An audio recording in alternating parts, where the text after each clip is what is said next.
네, 우리 하나님 말씀 보겠습니다. 하나님 말씀 구약 성경 시편 3편 1절로 8절의 말씀입니다. 구약 성경 시편 3편 1절로 8절 말씀, 구약 성경 805면에 있습니다. 우리 한 절씩 교독하도록 하겠습니다. 여호와여, 나의 대적이 어찌 그리 많은지요. 이러나 나를 치는 자가 많으니이다.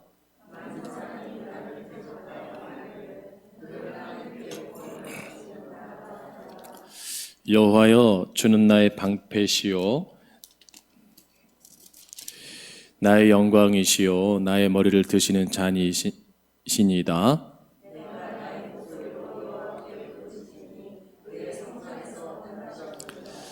내가 누워 자고 깨었으니 여호와께서 나를 붙드심이로다.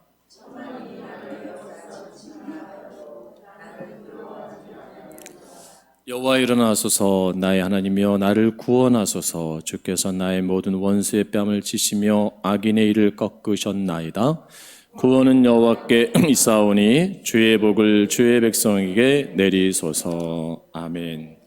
할렐루야. 네, 참 좋은 줄입니다. 앞뒤 자분되게 인사하겠습니다. 사랑합니다. 축복합니다. 인사하겠습니다. 유튜브로 예배드리는 사랑하는 소망 성도들도 주님의 이름으로 사랑하며 축복합니다. 내 삶의 절망이 몰려올 때, 내 삶의 절망이 몰려올 때라는 말씀으로 이 시간 함께 은혜를 나누고자 합니다. 어느 지역에 아주 유명한 악마가 살고 있었습니다.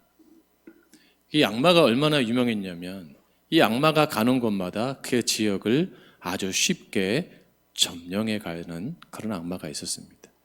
그래서 한 지역을 이제 다 그 지역 전체를 악마의 소굴로 만들고 이제 다른 지역으로 옮기게 됩니다. 그래서 이제 다른 지역으로 가려니까 물건이 많잖아요. 그러니까 악마가 경매에 붙였대요. 그래서 가지고 있던 소품과 장비들을 경매에 막 넘기는데 아주 싼 값에 막 넘기는 거예요. 근데 많은 구경꾼들이 그 악마 앞에서 발걸음을 멈췄다고 합니다. 유독 그 경매 가운데 비싸게 붙인 것이 있었어요. 그것은 무엇이냐면 절망이라는 물건이었습니다. 그래서 이렇게 묻습니다. 악마님, 왜 이 절망이라는 물건이 이렇게 비쌉니까? 그러자 그 악마가 이렇게 말합니다. 나는 다른 곳으로 지역을 점령해 갈 때 많은 것들로 시도해 봤지만 효과가 없었는데 이 절망이라는 물건을 가지고 그 지역을 나갈 때는 아주 쉽게 내가 지역을 점령할 수 있었기 때문이요. 그래서 이 절망의 도구로 셀 수 없는 많은 사람들이 넘어졌고 삶을 포기하게 만들었고 좌절하게 했고 이 절망의 도구야말로 내가 가장 아끼고 애용하는 가장 좋은 중요한 물건이기 때문이요. 철학자 키에르케고르의 말처럼 절망은 죽음에 이르는 병입니다. 하나님은 뭐를 만들까요? 희망을 만드시는 분이고 사단은 반대에 절망을 만드는 거예요. 그래서 어떻게든지 우리를 절망 가운데서 낭망하게 만들고 좌절하게 만들고 분노하게 만들고 크게 문제를 일으키거나 삶을 포기하게 만드는 것이 바로 사단의 방법인 거예요. 오늘 이 아침에 오늘 교회를 오실 때 어제 주무시기 전에 이렇게 기도하신 분도 계실지 모르겠어요. 하나님, 그냥 나 이 밤에 내 영혼을 데려가시면 안 될까요? 너무 삶이 힘드니까 내일이 주일 아침인데 그래도 주일날 아침에 나를 데려가시면 안 될까요? 아마 그렇게 지금 힘든 분도 있을 수 있어요. 왜냐하면 눈을 뜨면 많은 부채, 또 잠잘 땐 잘 모르지만 눈을 뜨고 나면 여전히 아픈 내 몸, 내 마음 상태, 내 정신 상태, 내 환경, 터전을 볼 때 참 힘들다 생각한 분이 우리 가운데 있을 줄로 믿어요. 소망이 없는 절망의 삶이 너무 오랜 시간 동안에 익숙해져서 이제 자포자기하고 그냥 어떤 의욕도 없고 뭘 어떻게 할지 모르는 삶의 자리에서 머무는 분들도 우리 가운데 있는 줄 압니다. 자, 이런 상황 가운데서 우리가 어떻게 해야 되는가? 이건 그리스도인들도 예외일 수가 없어요. 삶의 슬럼프가 올 수가 있고요. 어려움을 막다트릴 수 있습니다. 내가 경영하는 사업이 부도가 날 수 있고요. 내가 믿었던 사람에게 배신당할 수도 있고요. 내가 살인의 위협을 당해서 지금 맨발로 도망치는 그런 삶을 살아갈 수도 있어요. 자, 이런 가운데 우리가 숨쉬기조차 힘들고 피할 것 없는, 안전한 거 없는 그런 인생의 삶 가운데서 우리가 어떻게 해야 되는가? 이게 참 중요한 질문이 아닌가 생각이 됩니다. 근데 우리만 그렇게 사는 게 아니더라고요. 하나님의 사람들도, 하나님이 사용할 사람들도 이 절망의 늪을, 이 낭망의 고통의 시간을 극복해 간 그런 사람들이었다는 사실이에요. 오늘 특별히 그 절망의 시간 속에서 정말 삶을 포기하고 싶고 정말 인생을 포기하고 싶고 하나님 어쩌면 이 밤에 그냥 나를 데려가 주세요 라는 마음의 심경에 놓여 있는 사람이 등장합니다. 우리가 너무 잘 아는 다윗입니다. 우리는 화려한 다윗을 알지만 다윗이 어떤 삶을 살았기에 절망의 삶을 살았는가? 오늘 성경이 우리 가운데 말씀하고 있는데요. 오늘 시편 3편의 말씀을 보면 여러분 뭐라고 썼냐면 표제에 뭐라고 썼냐면은 이렇게 써 있잖아요. 보세요. 그 가로하고 다윗이 그의 아들 압살롬을 피할 때 지은 시. 그냥 지은 게 아니고 부제가 다윗이 압살롬을 피할 때 지은 시. 왜냐하면 이 시편 3편의 배경은 다윗의 아들인 압살롬의 왕의 찬탈 반역을 배경으로 하고 있기 때문입니다. 그래서 다윗은 자기를 대적하는 그 대적들의 공격과 조롱에 대해서 애통하면서 신음하면서 하나님 앞에 호소하는 것이 시편 3편의 말씀이에요. 아버지를 처단하고 반란을 일으켜서 자기가 왕권을 뺏으려고 하는 그러한 상황에 놓여 있는 겁니다. 이게 순간적으로 압살롬이 즉흥적으로 반역한 게 아니에요. 4년의 시간을 준비합니다.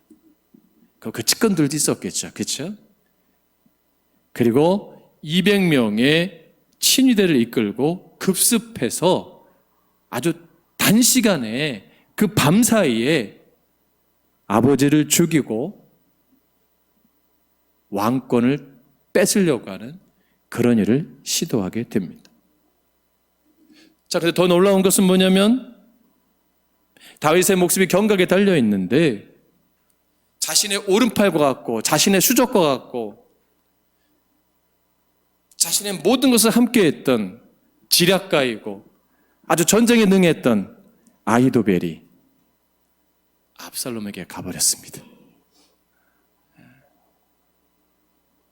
그리고 아히도벨이 그러한 지략과 계략을 꾸며서 이 밤에 급습해야 됩니다. 기회는 오늘 밤입니다. 공격해 오는 거예요. 아들 반역한 것도 힘들지만 평생의 친구요. 평생 전쟁터에서 그 많은 전쟁 가운데 함께 생사를 나누고 서로의 생명을 지켜주었고 다윗을 지키고자 그 전쟁에서 목숨을 걸었던 다른 사람은 몰라도 아히도벨만큼은 배신하지 않을 거다 철석같이 믿었던 그 사람이 배신을 해서 자기에게 칼을 들고 오는 거예요. 여러분 어떻게 생각하세요? 너무 힘든 거 아닙니까? 처음부터 안 좋았던가, 그렇죠? 처음부터 불편했던 신하였으면 그래도 이해가 되는데 콩도 반쪽으로 나눠 먹던 그 신하예요. 그 신하가 아들과 함께 역모를 꾀해서 자기를 죽이려고 오는 거예요. 여러분 그 마음이 어떻겠어요? 이제 시간이 없습니다. 뭐 채비하고 뭐 어떻게 할 시간이 없어요. 그냥 맨발로 도망가는 거예요, 지금 다윗이. 성중을 맨발로 도망가는 거예요. 그 도망갈 때 마음이 어떻겠어요? 찢어지죠. 괴롭죠. 다윗은 사랑을 베풀고 은혜를 베풀고 참 좋은 성군이었어요. 근데 아들로부터 믿었던 참모로부터 배신과 배반과 아픔을 당합니다. 그리고 가지고 있던 모든 의복, 모든 권력, 모든 금은보화 다 놓고 뭐예요? 홀몸으로 도망가고 있는 거예요. 빼앗긴 거예요. 여러분, 아픔 가운데 가장 큰 아픔이 뭐냐면 이별도 있는데요. 그게 뭐냐면 상실의 아픔이에요. 건강했던 분이 하루아침에 건강을 상실하면요, 그거 굉장히 힘듭니다. 부자로 살던 분이요, 하루아침에 쫄딱 망하잖아요. 그거 극복하기 상당히 힘들어요. 그 정점의 자리에서 하루아침에 갑자기 가장 밑에 자리로 내려오게 되면요, 그 자리에 대한 상실과 박탈감이 굉장히 크대요. 그 정신적 고통이 굉장히 극복하기 어려운 힘듦을 준다고 합니다. 이러한 충격 속에서 또 시므이라는 자가 도망가는 다윗을 보고 저주하며 돌을 던져요. 비난합니다. 한 번도 경험하지 못한 엄청난 일을 다윗은 경험하고 있어요. 그래도 하나도 아니고 몇 가지가 한꺼번에 엄습해오고 있는 거예요. 그래서 그 마음의 심경을 딱 1절에 뭐라고 표현해요? 여러분 1절 말씀 보세요. 같이 봉독합니다. 시작.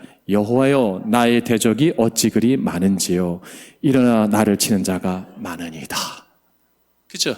아들도 그래요. 아이들도 그래요. 믿었던 사람들도 그래요. 시므이도 그래요. 내가 아는 모든 사람이 내 편에 한 명도 없는 거야. 왜 한 명도 없어요? 그거예요. 대세는 기울었습니다. 그 측근들이 이미 4년 동안 뭐예요? 다윗의 측근들 한 명 한 명씩 회유한 거예요. 그리고 다윗의 출신 성분이 뭐예요? 별로 좋지가 않잖아요. 다윗이 부인들을 맞이할 때 많은 부인이 있었는데 유일하게 왕과 혈통의 공주와 결혼한 그 분이 2명이에요. 그 중에 아들이 압살롬이에요. 기품이 있어요. 얼마나 성경에 기품이 있게 되면 정수도 발끝까지 뭐예요? 아름답다 그랬어요. 압살롬이 참 멋있는 친구예요. 태도 하나 몸 하나 촌스러운 게 없어요. 준비된 대통령처럼 준비된 왕인 거예요. 벌써부터 기품 있고 걸음걸이도 다윗과 틀려요. 다윗은 목동치기였고 양치기였고 촌스러기가 그 남아있는데 언어도 남아있는데 이 압살롬은 다른 거예요. 그 어머니도 공주고 혈통이 왕가고 뭔가 남다른 거예요. 인기가 있죠. 음성도 좋아요. 찬양도 잘해요. 말도 잘해요. 호탕합니다. 아버지하고 정 달라요. 소심하지도 않아요. 잘 울지도 않아요. 대범합니다. 아주 젠틀하고 매너 있고. 여러분 좋지 않으세요? 저 같아도 좋겠어요. 제가 저 같아도 그런 분 만나면 함께 하고 싶을 거예요. 상황을 보니까 괜찮은 거예요.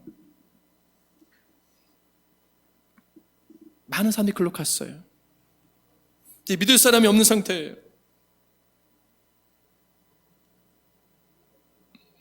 일어나 치는 자가 많다, 공격적인 거예요. 그런데 더 절망시키는 게 뭐냐면 이겁니다. 2절 말씀에 다윗을 완전히 수렁에 빠져서 이제는 뭐예요? 물속에서 못 나오게 그냥 찍어 누른 게 있어요. 완전히 뼈가 부서지도록 밟아버린 표현이 뭔지 아세요? 2절 말씀 보세요. 시작. 많은 사람이 나를 대적하여 말하기를 그는 하나님께 구원을 받지 못한다 하나이다.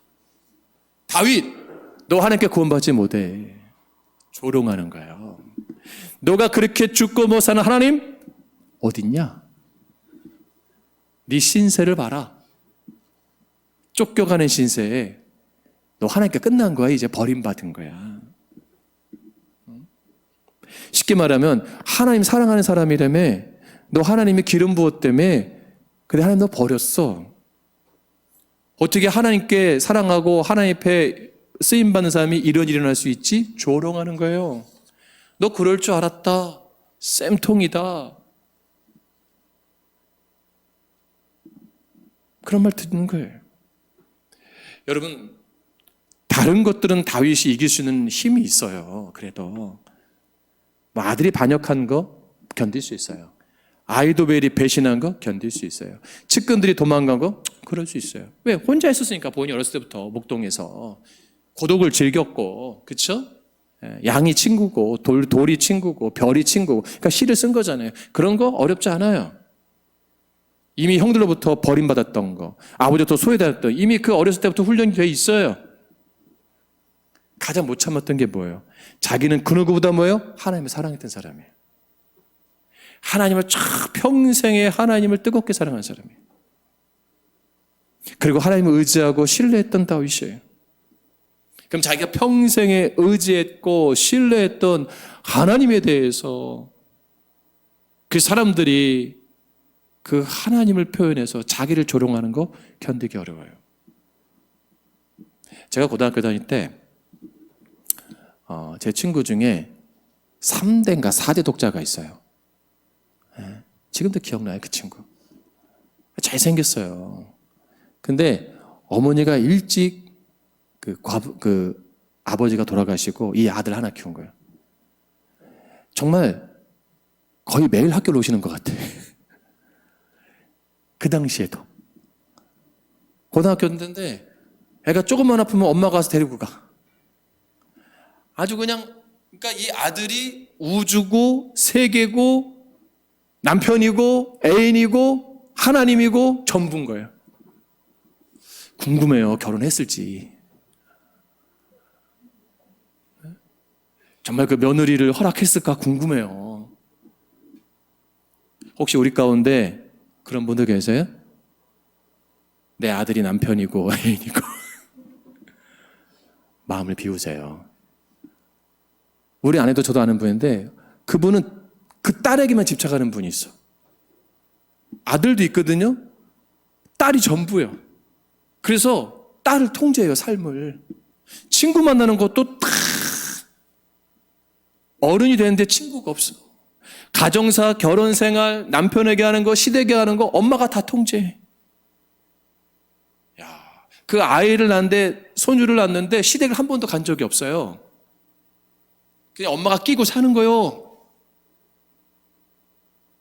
여러분, 너무 그러면 안 됩니다.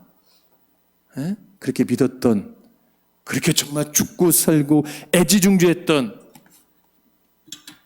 그 대상이 나를 떠나고, 그렇게 믿고 신뢰했던 그 대상이 내 존재감이 잊혀진다면 여러분 견딜 수 있겠어요? 어려운 거예요. 다윗은 지금 뭐예요? 하나님께 잊혀졌다는 그것이 너무 힘든 거예요. 사람 관계도 그렇게 힘든데 정말 평생에 하나님만 믿고 의지했던 다윗이 내가 진짜 하나님께 버림받았나? 너무 괴로운 거예요. 그러면서 자기는 자기의 죄를 떠올리는 거죠. 아, 이거 자업자득이겠구나. 밧세바를 뺏은 그 결과가 아닌가? 갈등하는 거예요. 고민하는 거예요. 여러분, 이 정도 되면 사람들이 잠이 오겠습니까? 자다가도 누군가 나를 죽일 수 있잖아요. 두려움에 사로잡힌 거죠. 왕이니까 그래도 최하 2-3명은 그 종들은 쫓아올 거 아니에요? 그렇죠? 임금님, 훗날을 도모하셔야 됩니다. 아이도벨도 배신해서 떠났는데 그거 믿을 수 있겠어요? 이거 임금님 도망 중이지만 제가 죽을 수 왔습니다. 드시죠. 먹을 수 있겠어요? 다 못 믿을 사람들 아니에요? 아니, 아들마저도 배신했는데 얼마나 힘들까요? 자도 자는 게 아닐 것이고 먹어도 먹는 게 아닐 것이고. 그러니까 이게 뭐냐면 이거죠. 내가 살아도 산 게 아니야 지금. 우리 어른들 그런 표현을 많이 해요. 목사님, 아이고 내가 지금 살아도요 사는 기분이 아니에요. 목사님 같으면 이게 지금 내가 기분이 나는 줄 아세요? 충분히 이해돼요. 그러면서 하신 말씀이래요. 자식 새끼 다 필요 없습니다. 신랑도 필요 없고 다 필요 없더라고요. 다 헛겁니다, 그 목사님.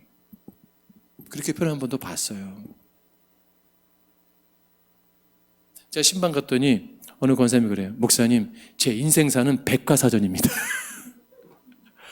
장편소설 징기스칸 12편보다 저는요 100편을 쓸 수 있대요. 26세 과부가 돼가지고 딸 둘을 얻고 시장에서 좌판 놓고 고등어 생선 올리면서 그 애들을 키웠대. 하루도 안 쉬었대. 딸들 다 출가시키고 혼자 살고 싶은데 그 딸들 난 손주 키우냐고 더 힘들어 죽겠대. 내가 사는 게 아니에요 목사님 막 그러더라고요. 그 생각이 나는데 얼마나 괴롭겠어요. 다윗이 그랬고 하나님 그냥 나를 데려가 주세요. 그냥 적의 내가 칼에 의해서 죽임을 당하는 게 아니고 아들의 칼에 죽임을 당하는 게 아니고 그냥 자연사하게 해주세요. 그런 기도 안 나오겠습니까? 충분히 나오죠. 얼마나 비극적이에요. 소문날 거 아니에요. 아들이 죽였대. 다른 것도 아니고 아이도벨이 그 믿었던 아이도벨과 함께 아들이 역모를 꾀해서 다윗을 죽이고 왕권을 뺏었대. 그 하나님은 죽고 못 살던 다윗 좋다 꼴. 하나님은 그 얘기를 듣기를 원하실까요? 아닙니다. 왜? 하나님 살아계시기 때문에. 할렐루야.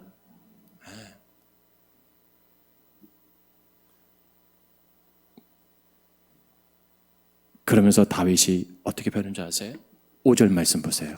5절 말씀을 같이 봉독합니다. 시작.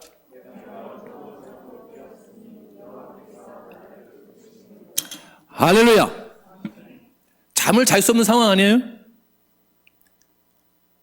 잠을 잘 수 있는 상황이 아닙니다. 근데 뭐예요? 내가 누워 자고 깨어 있으니 하나님이 단잠을 주셨다는 거예요. 그 어려운 가운데, 불안한 가운데, 그 극복하기 힘든 가운데, 삶의 어려운 가운데서 하나님 나에게 단잠을 주셨다. 평안을 주셨다. 깊은 숙면을 취하게 하시고 평안한 마음을 주셨다. 그리고 두려워하지 않고 담대한 마음을 주셨다. 소망을 주셨다. 그러면 다윗이 어떻게 이렇게 평안하게 잠을 잘 수 있었을까라는 거예요. 그렇죠? 3절 말씀에 그 이유가 나옵니다. 3절 말씀에 뭐라고 표현하냐면 같이 봉독할까요? 시작. 여호와여 주는 나의 방패시요 나의 영광이시요 나의 머리를 드시는 잔이시니다. 할렐루야. 3절 말씀 우리 성경에는 기록되어 있지 않지만요. 원어 성경을 보면 3절 여호와 앞에 뭐라고 쓰면 그러나라는 접속사가 붙어 있어요. 그러니까 여러분 성경에 그러나를 써보세요. 그러나 여호와여 주는 나의 방패시요. 내 삶이 지금 절망스럽고 고통스럽고 힘이 들고 암울하지만 그러나 여전히 하나님 나의 방패시고 나의 소망이시고 나의 영광이시고 나의 머리를 드시는 자이십니다. 수철망 가운데 머릿속에 나를 세우시는 하나님 고백하는 거예요.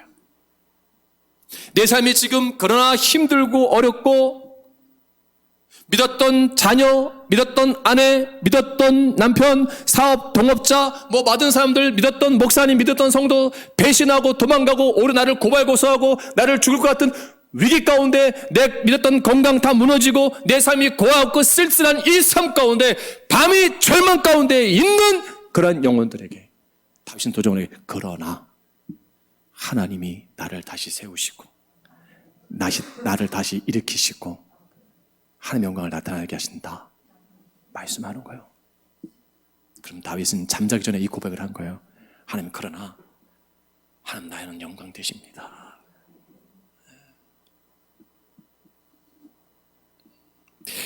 사단은요 항상 우리에게 말하는 게 뭐냐면 너에게 집중하라.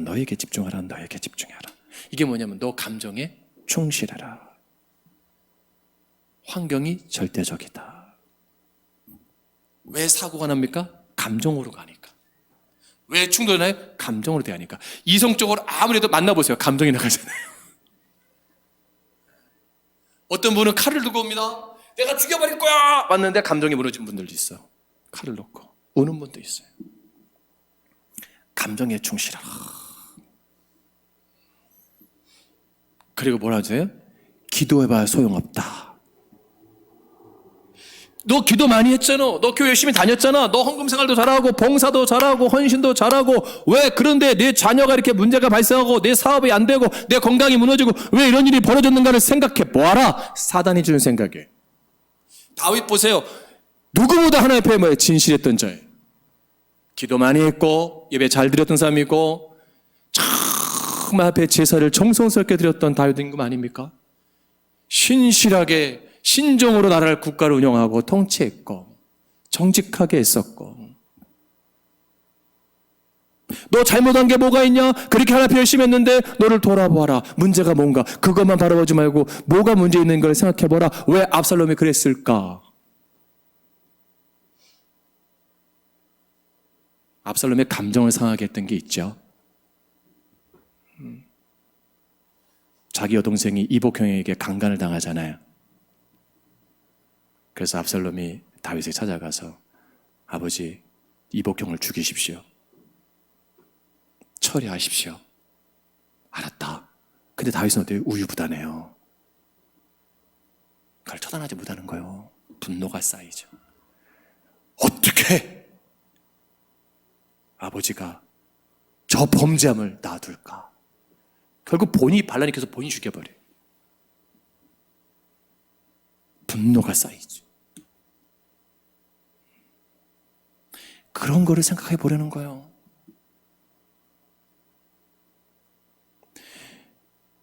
뭐가 잘못되는가를 찾아보려는 거예요.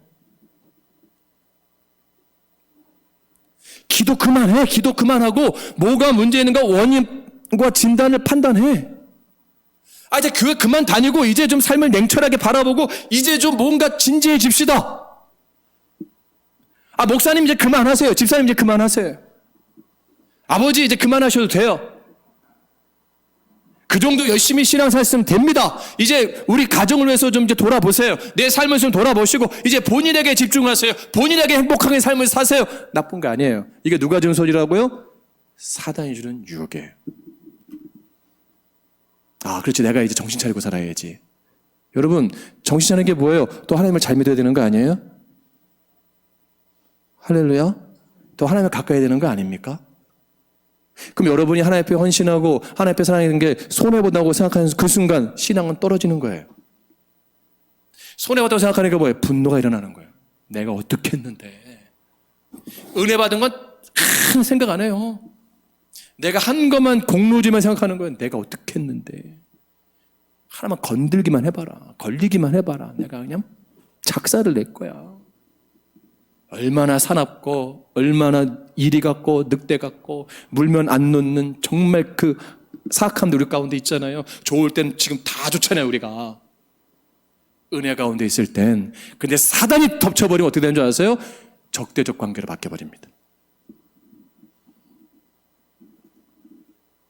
여러분, 우리 주변에서 그런 거 많이 보잖아요. 부부가 좋을 때는 한없이 좋아요. 그죠? 적대적으로 가보세요. 세상에 그런 칼과 칼이 없어요. 요즘은 상속으로 칼과 칼이 돼요. 형제끼리.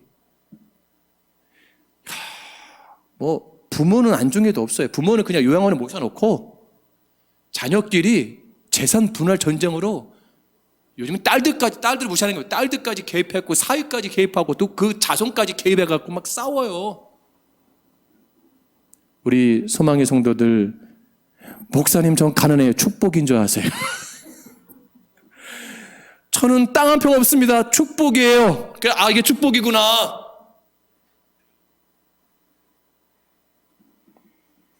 여러분, 하나님의 은혜를 생각하시기 바랍니다. 그래서 다윗은 뭐예요? 그 상황 속에서 하나님의 은혜를 생각하는 거예요.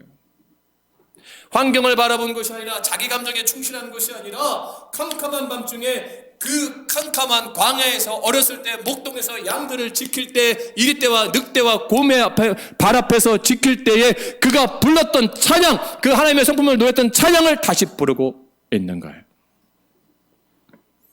그 하나님을 끝까지 의지하겠다. 이게 3편의 노래입니다. 그는 자신의 방패가 되신 하나님을 찬양합니다. 그리고 천만이 나를 둘러칠지라도, 천만이 둘러칠지라도 나는 두려워하지 않겠다. 할렐루야. 왜? 나 다윗이야. 내가 골리앗 앞에 섰을 때도 두려워하지 않았었어. 늑대 앞에 섰을 때도 두려워하지 않았었어. 그 당당함이 있었어. 왜? 여호와는 내 편이시기 때문에. 위기의 절망의 인생의 마지막 순간에서도 하나님은 나를 늘 건지시고 지키시고 인도하신 그 하나님, 여전히 나는 그 하나님을 신뢰합니다. 그 하나님을 찬양합니다. 할렐루야. 내 건강 무너질 수 있어요. 그래도 하나님을 신뢰하는 거야. 내 사업, 내 가정, 내 교회, 모든 내 삶의 자리가, 내 현장의 자리가 무너지고 내가 쫓겨가야 되고 야밤도주해야 될 그런 상황 속에 있을지라도 우리가 절대로 포기하지 말을 거 하나님을 믿고 신뢰하는 겁니다. 여호와는 내 편이시라. 그건 나의 방패시기 때문에. 할렐루야. 여러분 주변에 다 악인만 계세요? 악인? 괜찮아요. 다윗은 다 악인이에요. 주변에. 그 속에서 그가 의지했던 건 누구야? 하나님 한 분이에요. 하나님 다시 바라보는 거예요.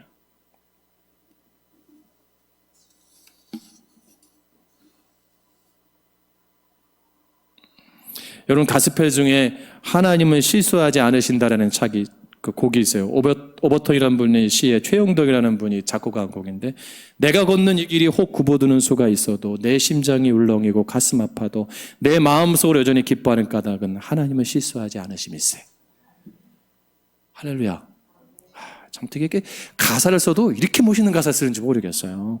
내가 개운 계획이 혹 빗나갈지 모르며 나의 희망 덧없이 쓰러질 수 있지만 나 여전히 인도하시는 주님을 신뢰하는 까닭은 주께서 내가 가야 할 길을 잘 아심일세.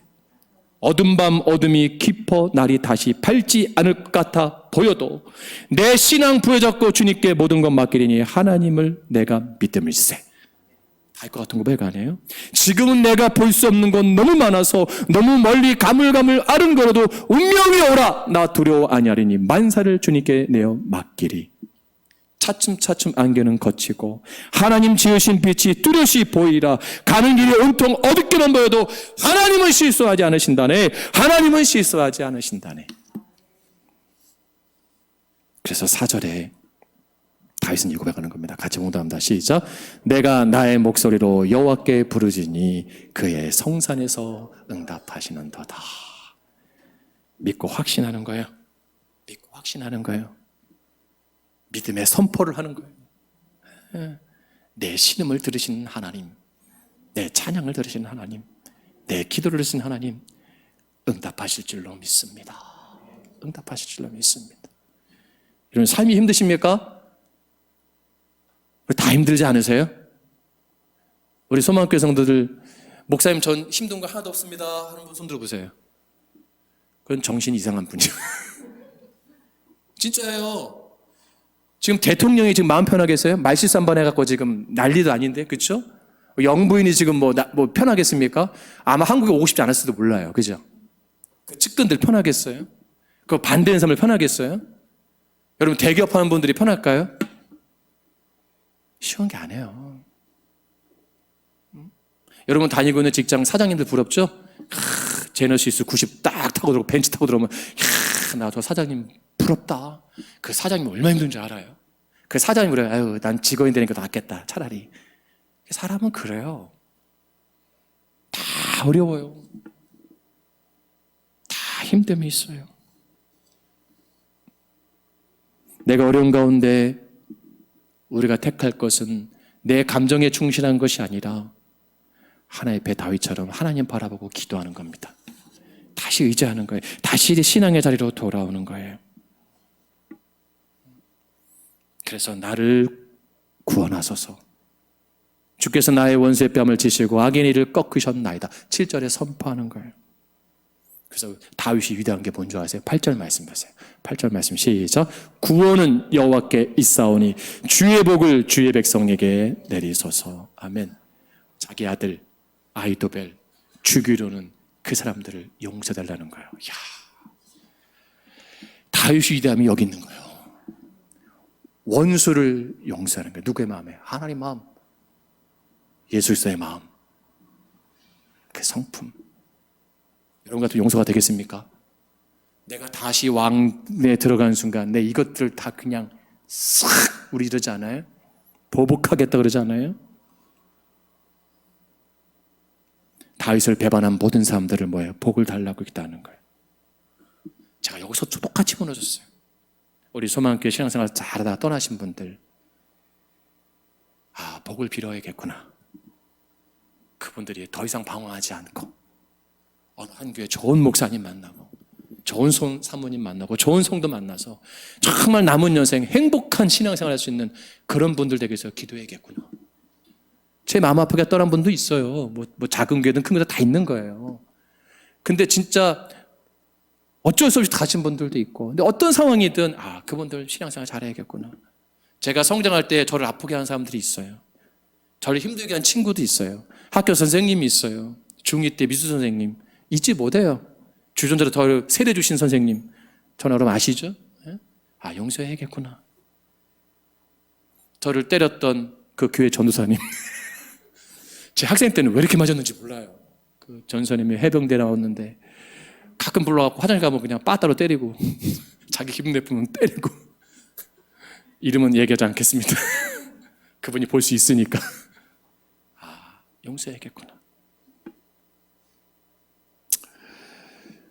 주님의 마음으로 회복하길 바랍니다. 할렐루야. 혹여나 오늘까지만 교회 다니고 내 인생을 마무리하겠다고 생각하신 분 계시다면 다윗을 생각하세요. 그리고 주님 바라보세요. 그리고 여러분 마음에 아직도 응어리가 있고 상처가 있고 해결되지 않은 그런 아픔의 인간관계가 있든 채무관계가 있든 무슨 관계가 있든 내 가문을 무너지게 하고 내 가정을 무너지게 하는 원수 같은 사람이 있다 하더라도 다윗과 같이 주의 복을 그들에게도 베푸소서 기도할 수 있길 바랍니다. 할렐루야. 그래야 우리가 삽니다. 그래야 우리가 두 다리 쭉 펴고 평안히 잠을 잘 수가 있습니다. 그리고 하나님의 은혜로 다시 회복할 줄로 믿습니다. 우리 이 시간 찬양할까요?